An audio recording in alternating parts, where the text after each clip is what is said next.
Entrevista da semana. O tema da entrevista desta semana é a teoria dos jogos aplicada no judiciário, com o juiz Alexandre Moraes da Rosa. A jornalista Gabriela Halpe conversou com magistrados sobre o assunto. Acompanhem. Doutor Alexandre, como se define a teoria dos jogos e como ela é aplicada no judiciário? A teoria dos jogos surge, ganha fôlego na década de 50, a partir de John Nash e Morgenstern, que começam a teorizar de maneira mais eficiente esse ramo da matemática. Ele procura estabelecer nas interações humanas ou interações entre instituições qual seria o comportamento de um agente racional. Parte da pressuposição que alguém racional busca alguma coisa. Então nós teríamos um sujeito ou uma instituição que busca alguma coisa. A partir disso nós podemos estabelecer categorias para modular uma expectativa de comportamento em qualquer interação. Minha, contigo, eu com minha mulher, com meus filhos, com os nossos relacionamentos e também no processo judicial. Ela surgiu na Guerra Fria, foi utilizada pelas grandes potências, pela Rússia, pelos Estados Unidos, e hoje ela é trazida por alguns americanos para o âmbito do direito. Como isso se dá? São 4 categorias básicas. A primeira, em qualquer relação eu tenho que entender quais são os jogadores. Jogadores aqui entendido lato sensu, o juiz, o promotor de justiça, o procurador da República, o assistente de acusação, o defensor, o acusado e a vítima. Entender também que nesses players as testemunhas existem, a mídia existe, um processo em que está no foco da mídia tem pressões diferenciadas, um processo que é esquecido, que não está na vitrine. Então você tem que entender quem são os jogadores diretos e quem são os jogadores indiretos, que podem ser mídia, parentes, grupos de pressão e assim por diante. Somente a partir dos jogadores que eu tenho, eu posso estabelecer quais as regras do jogo. E eu posso dizer mais, por que as regras do jogo? Hoje nós temos na teoria do crime, por exemplo, autores que são finalistas, outros que pensam pela teoria da imputação objetiva, ou seja, nós temos várias variáveis no tocante a como compreender o fenômeno jurídico. Se a Gabriela é a juíza e o Alexandre é o juiz, nós podemos ter pontos de vista diferenciados, e isso pode alterar a própria compreensão do fato, para um lado ou para o outro. Se eu não tenho informação qualificada como a Gabriela pensa, como o nosso ouvinte, telespectador pensa, eu não sei como eu posso fazer uma argumentação que seja factível ao seu ouvido. Eu preciso entender o que a Gabriela quer. A Gabriela quer fazer justiça? A Gabriela é uma justiceira? A Gabriela é uma autoritária? A Gabriela pensa o processo como garantia do acusado? A Gabriela tem qual visão da pena? A pena serve para alguma coisa? Eu entendo que a pena não serve para muita coisa. A pena é sempre uma retaliação do Estado, é uma função política. A pena não pode melhorar nem piorar ninguém. Mas tem juiz que pensa que sim, tem promotor que pensa que sim. Logo, a abordagem que ele fará no processo depende do que ele quer de recompensa. Não uma recompensa financeira, mas uma recompensa que pense nisso. E aí, para terminar, eu preciso, a partir desses 3 passos, Gabriela, saber quais são as minhas, que é a minha estratégia, o que eu quero no processo. Eu quero ganhar? Quero ganhar significa o quê? Quero uma condenação menor? Quero uma condenação maior? Eu quero que o sujeito vá para a rua, seja livre, fique livre, ou quero uma pena alternativa? Ou seja, eu tenho que estabelecer o que eu quero no final, e aí eu posso estabelecer táticas que são as ações individuais para a obtenção daquele meu resultado. O senhor comentou que a teoria dos jogos também é utilizada em métodos alternativos de solução de conflitos. De que forma?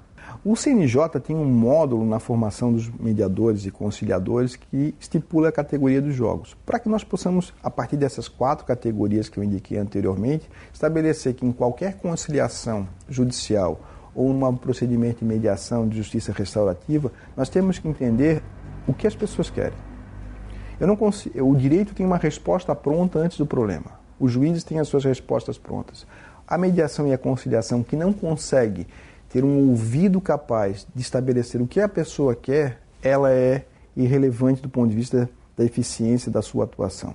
Então, a mediação contextual, esses métodos alternativos de solução de conflito que estabelecem estruturas de antecipação de comportamentos a partir dessas modulações, fundamentalmente das recompensas, elas se dão.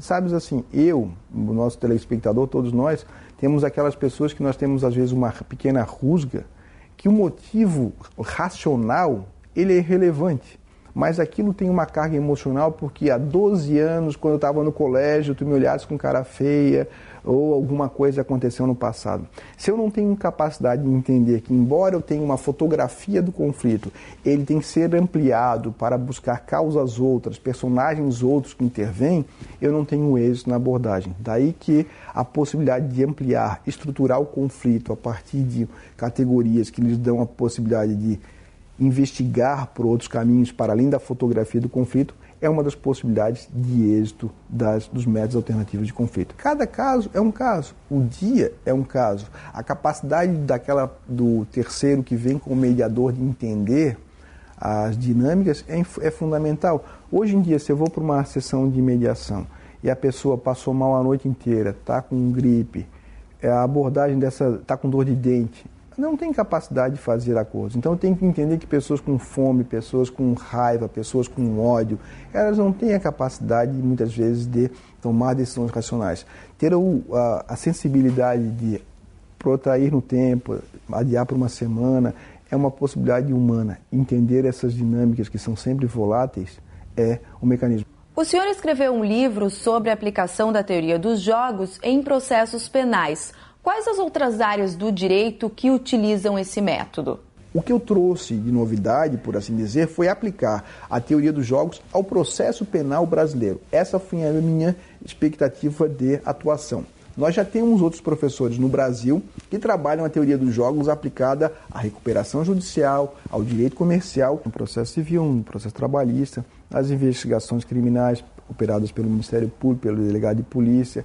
Nos treinamentos policiais militares que fazem abordagem nas ruas, se usa mecanismos, mesmo que não se saiba, da teoria dos jogos. Por exemplo, quando você vai a uma abordagem policial e tem duas pessoas no carro, não raro os policiais levam um condutor para a frente do veículo, o outro policial leva o outro passageiro para trás do veículo. Perguntam amenidades, perguntam questões irrelevantes, de onde é que estão vindo, onde é que não estão vindo. Depois de um certo período, os policiais alteram. Um outro vai para frente do carro, o outro vai para trás. E pergunta, vai ajudar, vai cooperar, vai entregar o que tem no carro? Porque como o outro não sabe o que o outro falou, a possibilidade de entregar para colaborar é maior. Se joga fundamentalmente no processo com informação. Dois mecanismos, quantidade e qualidade da informação. Isso que eu fiz referência anteriormente chama-se dilema do prisioneiro, que é a possibilidade de mitigar a informação para você dizer. E quais os principais benefícios desse método para a justiça? A vantagem é você poder ter clara, nessa estrutura teórica, formal, como pode acontecer. A passagem para a realização de um ato pressupõe um lugar ético de responsabilidade do sujeito. O perigo é que muitos podem usar disso para poder manipular, viciar o jogo. Então, uma atitude ética é uma atitude importante. O que a teoria dos jogos vai poder nos mostrar é que tem gente jogando e nós jogamos mesmo se não sabemos, mesmo que nós não acreditamos. E quem joga sem saber que joga é um pato, porque pode estar sendo manipulado pelo seu outro oponente. Daí que, se você entende a estrutura, pode operar com ela, você pode atuar de maneira ética e saber quando o outro tenta te manipular. Nós temos várias possibilidades de manipulação de argumentação que são possíveis no processo. Se você entende isso, entende onde o outro quer chegar, você pode atuar de maneira contingente para, de fato, contornar a manipulação. Agora, aquele sujeito que entra num processo penal e não consegue entender que o outro sujeito, o oponente, o juiz, o promotor, estão vinculados a uma recompensa que não é uma recompensa, repito, necessariamente financeira, ele é, com todas as letras, um pato, porque ele está jogando um jogo que pode estar viciado e pode não estar, mas ele não tem a capacidade de fazer essa leitura. O que os grandes matemáticos, jogadores de xadrez fazem, e por isso Bob Fischer, por exemplo, é a capacidade de antecipar jogadas muito adiante. Nós somos humanos, os sujeitos medianos têm capacidade de antecipar 3, 4 jogadas. Os grandes jogadores antecipam 10, 20, 30 jogadas. Quando você vai jogar pôquer, e na conversa preliminar nós falamos isso, pôquer, truco, você vai ter um perfil de alguém que arrisca, alguém que não arrisca. Então você consegue estabelecer tudo isso, antecipando as jogadas. Essa é a ideia básica que nós temos, antecipar o conflito. Se você vai na sua relação humana, e a teoria dos jogos tem umas coisas bem legais, Gabriela. Ela fala da guerra do sexo. Eu e minha mulher, ela quer Ir ao cinema, eu quero ver o jogo de futebol. São dois, é impossível nós fazermos juntos a mesma coisa. Nós podemos fazer cada um, ela ir ao cinema, eu ir ao futebol. Isso pode trazer um prejuízo a médio e longo prazo para o nosso relacionamento. Só que se nós queremos fazer juntos, alguém tem que ceder. E nesse alguém tem que ceder, eu tenho que entender o que eu ganho de recompensa e o que eu não ganho de recompensa. Ah, é muito calculista? Não. É que você tem que entender isso para não causar problemas maiores. Você não necessariamente precisa utilizar a teoria dos jogos para manipular, mas você pode ter um desenho do que é uma estratégia e um comportamento dominante e um comportamento dominado. E qual o limite ético desse jogo? A ética, você tem uma ética que pode ser formal, uma ética que pode ser material. O que nós temos trabalhado aqui é evitar a manipulação. Eu não posso chegar aqui e saber que você é a juíza e que você é altamente religiosa e me colocar com um crucifixo no pescoço para te convencer, porque eu estaria te manipulando. A ideia de manipulação é uma ideia de rompimento com o fair play, um jogo limpo. Alguns autores têm trabalhado, e eu uso no livro, uma noção de doping, autodoping e heterodoping. Que é doping agora, no tempo de Olimpíada, todo mundo fala, a Rússia acabou do atletismo ser excluída. É a injeção de algum significante, de algum mecanismo, de alguma tática que seja artificial e que você, com ela, tente manipular aquele que tem um poder decisional. No Poder Judiciário, independentemente dos juízes serem o que nós queremos ou não, a decisão depende deles. E aí eu posso tentar manipular. Essa manipulação é que nós podemos antecipar pela teoria dos jogos e buscar nela o limite ético. Evitar o doping processual, que é essa maneira de atuar fora do fair play. Como o senhor percebe que tem sido acolhida essa teoria no Estado e até mesmo no Brasil? Na verdade, ele não te dá uma resposta pronta. Ele vai te dizer que você tem que, em cada caso, hoje, quando você se dirige ao fórum, você tem que saber o que aconteceu com o juiz, como é que ele está pensando. Você tem que, a partir disso, ter um modelo contextual.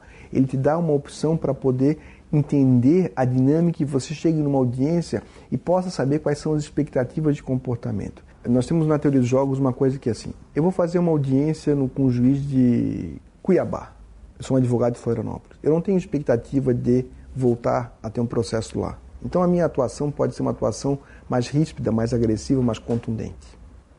Se eu vou fazer uma audiência com o juiz da comarca da onde o meu escritório funciona, eu posso ter uma audiência semana que vem, amanhã eu tenho o que nós chamamos de jogos repetidos, rodadas, em processos diferentes.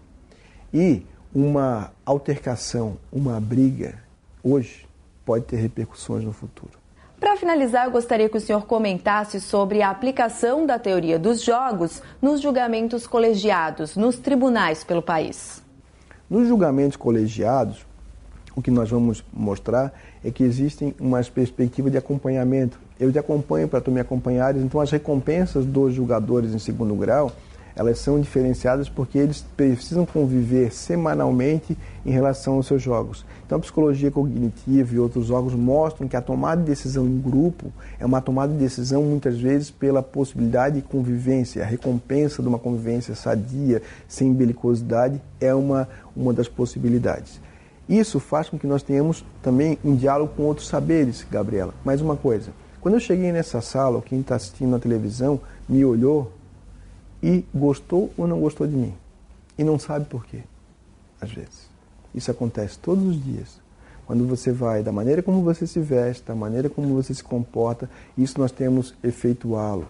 Se você tem a forma como você vai se vestir, tem diferença. A maneira como você fala. Se eu estivesse aqui dizendo, eu estou muito feliz de vir aqui falar com você, o meu corpo desmente o que eu falo pela boca. Então nós temos tantas variáveis no processo penal, tantas variáveis na interação humana e as possibilidades de modular as expectativas de comportamento, que esse é um benefício da teoria dos jogos. É claro que a minha avó acha que jogo é coisa do demônio, porque ela é cristã, e nós não temos uma noção de ir para o jogo como alguma coisa suja. A ideia da teoria dos jogos não é uma ideia da visão mundana dos jogos, ela é uma teoria que busca estabelecer expectativas de comportamento. Se você vai usá-las para o bem ou para o mal, é uma questão ética sua. Mas se você não sabe como estabelecer essa expectativa de comportamento, você, de alguma maneira, é ingênuo. Obrigada, doutor Alexandre, pela sua participação aqui no programa. Muito obrigado.